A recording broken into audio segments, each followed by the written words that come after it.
Tingnan nyo itong halaman na to guys. Oh. Tumubo dito sa, sa white sand. Ang tataba. Parang spinach. Kangkong taba. Kangkong taba. Taba niya. Kala mo tinanim. Oh. Ayun. Green. Ito parang bagong ano to. Ayan. Ang taba niya. Oh. Ayan. Tapos yun.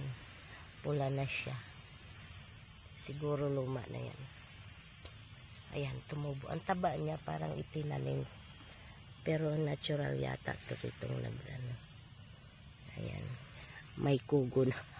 Kugon ba yan? Paragis. Paragis sa dagat. Ganon. Hanggang doon. Ayan. Malapit na ang sunset. Okay. Thanks for watching. Bye-bye.